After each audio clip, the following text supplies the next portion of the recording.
welcome to New Game Plus. I'm Tim, I'm joined by Kirsty. How are you? I'm feeling very excited for you this week because this is very much a Tim episode. Yeah, I've got lots of stuff this episode, and one of the big ones is Dying Light, of course. Oh yes, I can see that written Yes. quite nicely in your t-shirt. Nice plug there. Yep, so I get my in-game running and exercise done there, so I don't have to do it outside the game. Oh, that's always really handy. Like, Yep. you know, have you seen those like kind of VR gaming machines that are going around at the moment where it's like a treadmill. The treadmill, like, Yep. but it's on like a platform. It's Yep. on like that like slippery Teflon platform.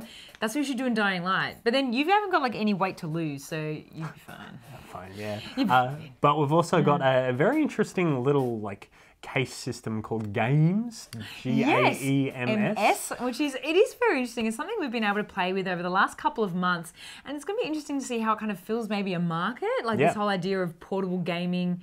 Because the 3DS has kind of nailed that market. Yeah. So if they have Street Pass functionality in the games, that might work really But nicely. is it socially acceptable?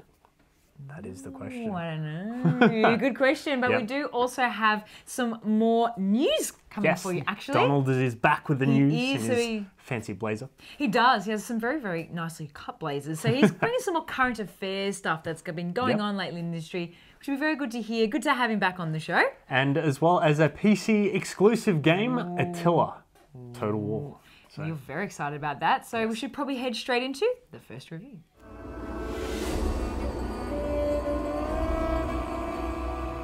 Now, I've always loved the Total War series. It's always been a great series of mine that I can just play, build an empire, take over the world. And Rome 2 was a bit of a letdown for me in that it didn't run very well, there was no SLI support, there was a lot about the game that just didn't really fit. Now, Total War Attila is out, and hopefully some of the issues that Rome 2 had do get fixed. So coming into the game, you're pretty much coming into the end of the Roman Empire, where they're split into two, and they're pagans and they're Christians, and they're fighting each other, and you can come in as whatever barbarian tribe you want, or you can take the hard road of like trying to hold on to the Roman Empire as the Huns come in and destroy everything. And it's a really good setup for that global campaign of trying to build that empire and take over the world. Now, there's a few differences between Attila and Rome, where they've brought in a lot of importance in the political system, where you've got to support your family in making them governors and generals, and you've got to maintain power, otherwise civil war breaks out, places rebel, you've got to take over these cities, and it's just very difficult to manage an empire. And that's really what a lot of importance has been placed on in this game, where the campaign map is a lot more important than the battles themselves. And I feel a bit bad about that because I love the battles, making up a good composition army, getting into the forests, planning ambushes, getting the high ground, all that sort of stuff. The battles themselves are still fantastic, but again, you can just auto-resolve that if you don't have the time. The other addition to this game is hordes, where you have armies and civilizations that just roam around and they're not tied to any city. So it's a different look at the game, and it's a fun way to play the game as well. So it's something a bit different. Total War Attila, definitely an improvement. It's a lot of fun, but it still has its issues.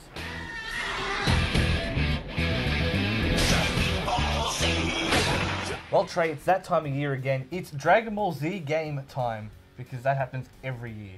Yeah, well, a lot more often than the actual series. That do, is sure. definitely true.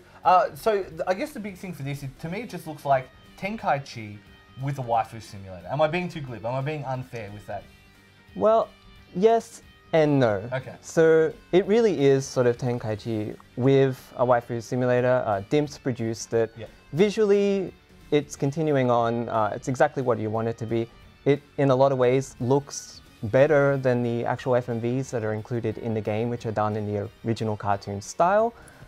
It has all the voice actors from the series for both the Japanese and English, well, most of them anyway, and, you know, competent performances, exactly what you expect from a Dragon Ball game every year, and all the sound effects are there as well. So it sounds, looks, everything.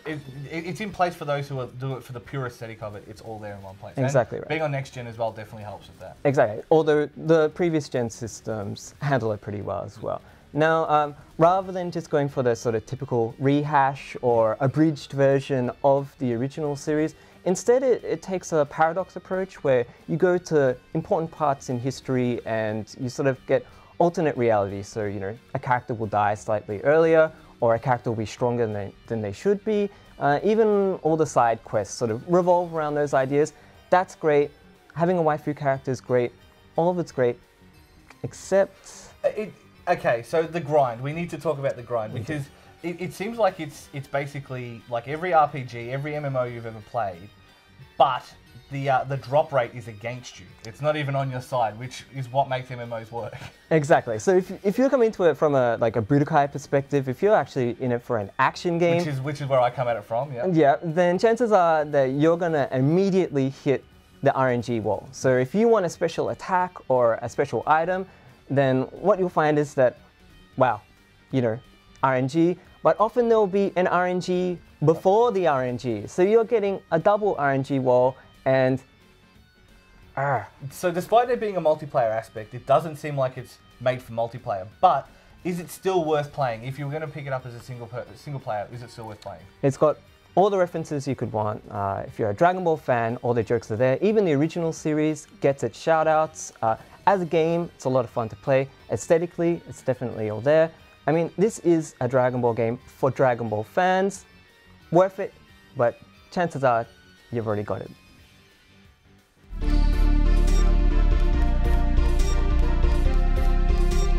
It specifically said don't use Filthy Frank memes. Does anyone else? Use Ray William Johnson memes. Played it. Yeah, so this is your light, fast attack, big, heavy attack. Yep. This is like, you know, grab them and main them, circle. This will go well. And X is like your jump. It plays just like Super Mario Bros. 3, so when you die, you You're gonna jump on their heads, remember? There we go. Yeah, it's easy mode like Devil May Cry. Yeah, so you know that game I was playing before. Oh wait, no, he wasn't here. Yeah, he was. You saw. Oh, he was. Saw Oh the no, boss yeah, he fight, was yeah. too. Yeah, me getting absolutely wrecked. Because you were playing the hard one too. Can't Like, help Yeah, it. the one before special edition. Can't help but notice, but I didn't Brutal die shit. there. But anyway, no? can't help but notice I'm not dead. Oh yeah, correct. Are you now? So I Yeah. I'm in a circle. Well, that's one for the highlight. Commentator curse. That's one for the highlight reel, guys. You What's heard it here the- first.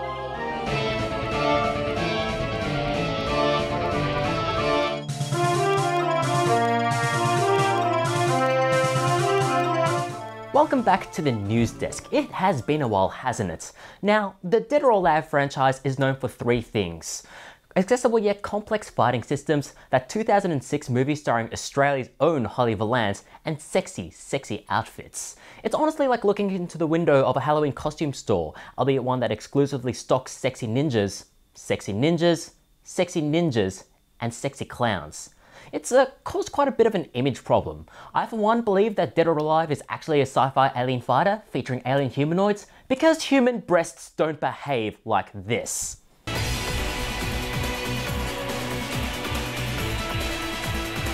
So Free Step Dodge, one of the largest DOA tournament organisers, announced a change in its guidelines to try and get around this image issue. One of the major changes was a soft restriction on some of the more alluring costumes, meaning that if smaller tournament organisers want to abide by FSD's guidelines, it means that fighters will not be able to use costumes like this, or this, or this. As to why FSD announced the ban, it said that you're not even paying attention to me, are you? Oi, eyes over here. Free Step Dodge said that the move was designed to shift the focus away from the costumes and back onto the gameplay. It's very much a case of, we read Dead or Alive for the articles, thank you very much. Now naturally this soft ban, or if you will, soft core ban, caused quite the stir in the DOA community, with the usual cries of censorship that you see in all of these debates before you sensibly dismiss them, of course. Thankfully, no one was proclaiming that it was their God-given right to play competitive DOA with a fight stick, a sexy bikini lady, and a rock-hard boner.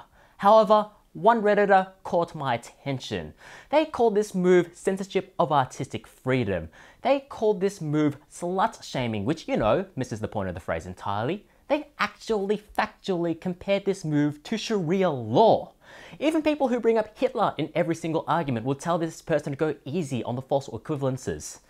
Now, I would say that the benefits outweigh the costs, but there just aren't any costs here. I've gone through forums full of arguments, and aside from the fear of missing out, I haven't seen a compelling reason why the costumes must stay. They ultimately just act as a sort of imposing, intimidating barrier to entry, which means that people will shy away from what is otherwise a solid fighting game.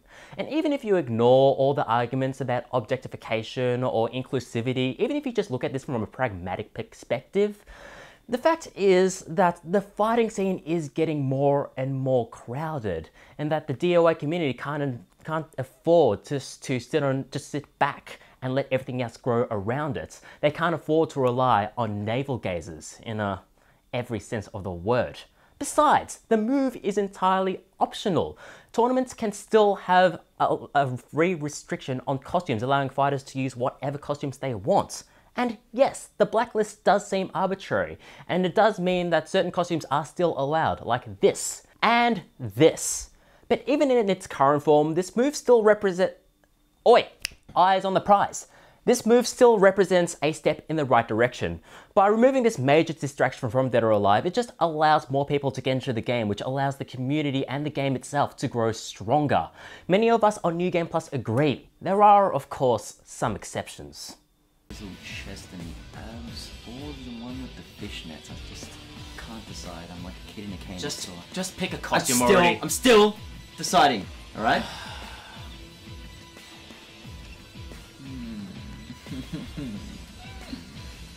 And that is everything that's happened in the world, ever.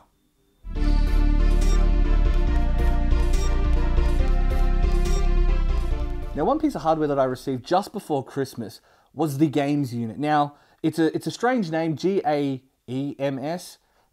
Perhaps not the best and most focus tested name, but they're a solid unit. Basically what it is, you've got the 17-inch version here, and there's a 19-inch version, and it's basically a monitor inside of a Pelican case. So it's great for like transporting your console around, because they wear pretty tough. And instead of reviewing it when it first came out, I figured what I'd do is I'd road test it over a certain amount of time. And so I've had it for about 3-ish months now, and you can see the pristine 17-inch version there. And then you see my one with its deep cut personality scars and scrapes and scratches. And to be fair to it, it's a testament to how hard wearing it is. I've taken it international once, I've been interstate with it twice, and I use it every week at a class I run with a heap of a fair few teenagers. So it's definitely copped a lot of, I wouldn't say abuse, but I haven't particularly been nice to it, because I wanted to test the capabilities of it. And on that front, it's pretty much delivered on everything that I could have asked for, because it is quite simply, as mentioned before, a monitor in a Pelican case. Like, it's genuinely as simple as the pitch gets. So it's going to be one of those things that you're either going to want and need, or just want for the hell of having it. But when it's all said and done, it matters about how good the fidelity of the system is, of course. And so for what it is, the sound, particularly coming out of the speakers, is pretty good. Like it's definitely not fault, but you can also have 2 sets of headphones in, so if you're playing with somebody, you can both have sound, and it's great for those impromptu again, as I say, I've used it at airports. I've used it at places where I shouldn't have used it. I've used it at shopping centers when I found a PowerPoint, and it's always worked really, really well. Again, should I be playing this in those situations? Probably not, but it's got that little bit of extra hardcore cool cred than bringing out your 3DS does. However, the monitor itself tends to be pretty good. I mean, it is kind of a limitation that they're only 17 and 19-inch monitors, but I mean, realistically, what if you were carrying a 32-inch monitor around with you, like, over your shoulder the whole time? You would eventually just, like, pop your back out. So being realistic, for the size of the screen and for the capacity of the screen to look good, it comes across great. There are a couple of issues I find with the build. I just find the hinges sometimes can be a little bit, a little bit flaky. They're normally fine, and they were much better when I started, but I have, again, as I say, I have been a bit of hard use, but I've found them to still work as well as anything. Over the shoulder can be a bit rough, especially when you've got a console. You forget how heavy consoles are until you have to load them into what's effectively going into a shoulder bag. So don't underestimate that. Again, I still really don't like the GAEMS name, but when it's all said and done, if you're the kind of person who in your life needs portable, easily to transport monitor with your console ready to go, it's fantastic. Do you need that? Well, that's the question you've got to ask yourself. They're a bit pricey, but I think they're still worth it if it's something that you've always lamented the fact that you just can't, you know, I'm sitting here in a shopping centre and I just love to be able to play Max Payne 3. It's an important question.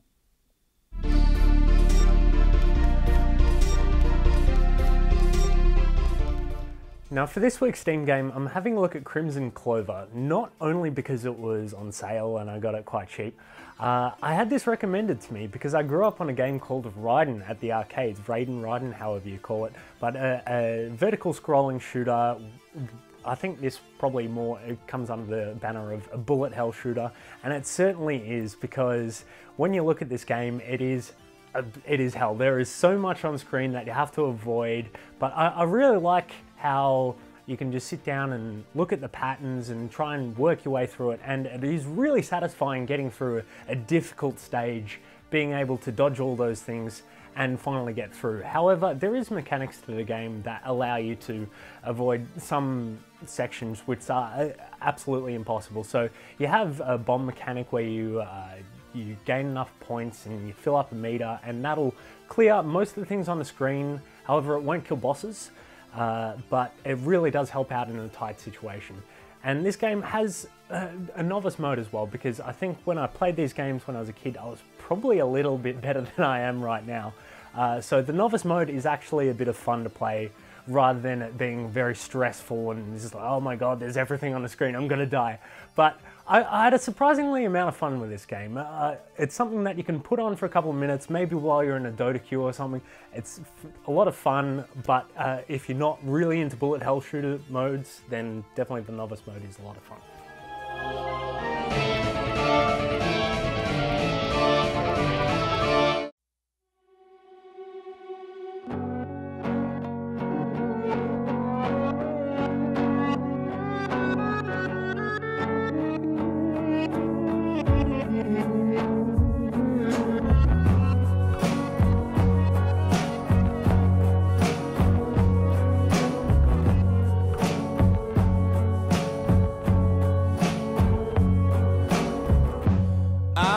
Trouble starter, pumpkin instigator.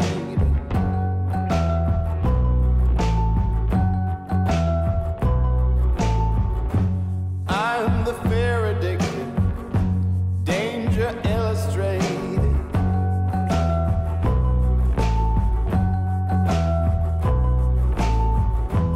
I'm a fire starter, twisted fire starter.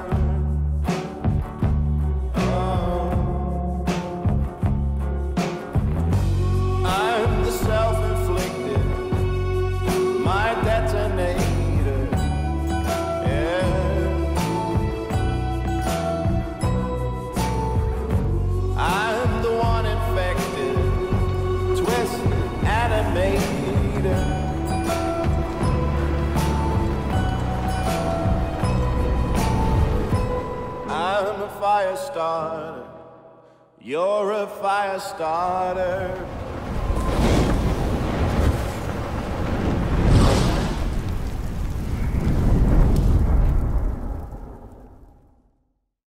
Now, I don't think the trailer does Just Cause justice, because Just Cause 2 was amazing.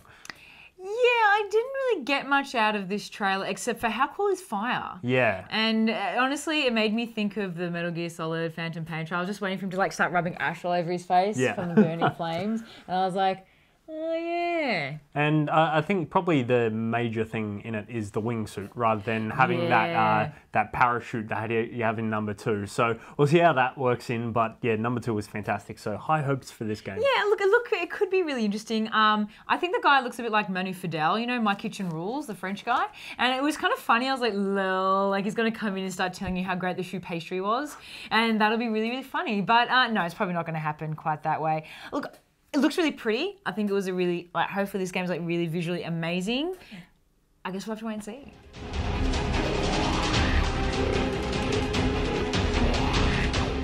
Allow me to introduce you and you to a brand new video game concept.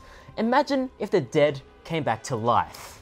Yes, we haven't seen a lot of those games, but I think Dying Light is a game that just came out. Now, this game certainly looks at it a slightly different way to all the other zombie games out No, there. instead of just taking care of the hordes of zombies, you still take care of the hordes of zombies, but you also free run and parkour around the environment, which is one of Dying Light's major gameplay mechanics. But before we get to that, what brings you to the fictional city of Haran?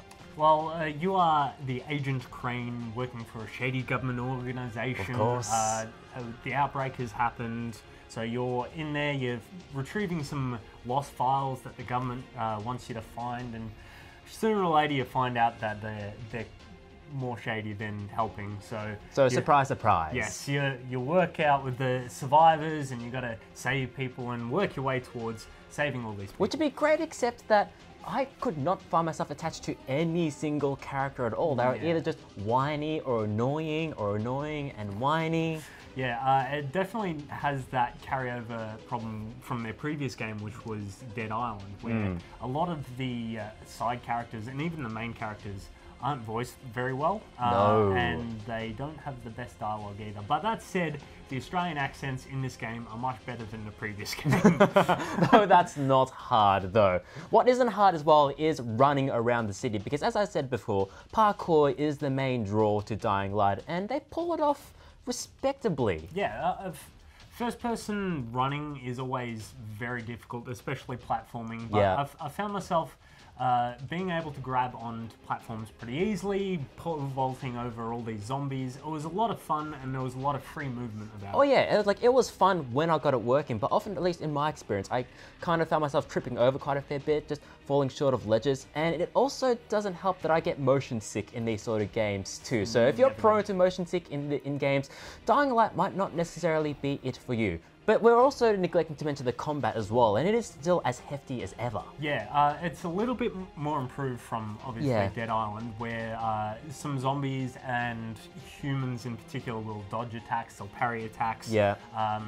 And they're a little bit smarter, but they're still pretty dumb, the AI, when it comes to human They're there just to be thwallops though. Yeah. But there's a point about, say, 2/3 of the way through the game, or 1/3 of the way through the game, where you just run to a wall. Zombies and humans just take forever to kill, and the game just absolutely drags along. The missions become just absolutely tedious. You take it took like a whole minute to kill a single zombie. Yeah. After that though, the game actually became really good. You get a new area that opens up. But it's worth it to experience that, but you have to go through that slog though. Especially to get the grappling hook. That's when the game is really fun. But Dying Light overall, it is still a solid game with some mechanical flaws, some graphical glitches, but aside from that, it is still a jumping good time, isn't it? So it looks like the old saying, rule one, cardio, really applies to this game. Yeah, it certainly does. With an Australian parkour instructor in the game, inspiring all those people to run around. Where does it even come from? I don't know. But where does it? Hang on, parkour was invented by the French, because the French, of course, invented the art of running away. And that's what I don't get. Why Australia? Like, where does Australia even come into this? They have to put Australian accents in there somewhere. Architecture. Oh, yeah, true. There's always that one guy. Like, it should have been like a surfing instructor or something. Could have been. Or like, you know, like the whole, they'll be dead soon. Yes. Structure, I don't know. But yeah. Dying Light, I think it was a better game when it was outside, because I think it has the same problems as Dead Island did, where they have sewer sections and indoor sections, and it's just better when you're running around, doing stupid things, having fun, jumping off buildings. Yeah, but see, that's the problem though, because see, when you're outside, it's not so easy to make it a linear path. Yeah. Because those invisible walls of like the Nintendo 64 days are kind of out of fashion at the moment. And this whole idea of like really open world stuff is really in. So yeah, while it's really fun, I can see why they do it. There's still, I don't know, it's interesting to see game development get pulled in a lot of directions. Some people wanting a really open world experience, but some people kind of harking back to those old school, kind of underground dungeon. Yeah, and even other things have changed, like Total War Attila, which I was doing earlier in the show. That's moved much towards this turn-based strategy, sort of Civ style thing, where you can just do your turn, click next turn, wait 2 minutes, and you're like watching Vikings on the other screen. But it's not about the battles anymore. It's more about just like the political intrigue and stuff, which is a bit disappointing. But yeah, go back to medieval and Go back Some of where that. you came from, children. Yeah. Anyway. Okay, well, I guess that's pretty much going to be it for this week. We will, of course, have some great content coming from for you in the next few weeks, but take it away, Timmy. So visit our website, www.newgameplus.tv. Like us on Facebook, facebook.com/NewGamePlusTV. Follow our Twitter and Instagram at NewGamePlusTV. Subscribe to our YouTube channel, youtube.com/NewGamePlusTV. And follow our Twitch channel, twitch.tv/NewGamePlusTV. Thank you so much, Timmy. Thank you, guys. We'll see you guys next week.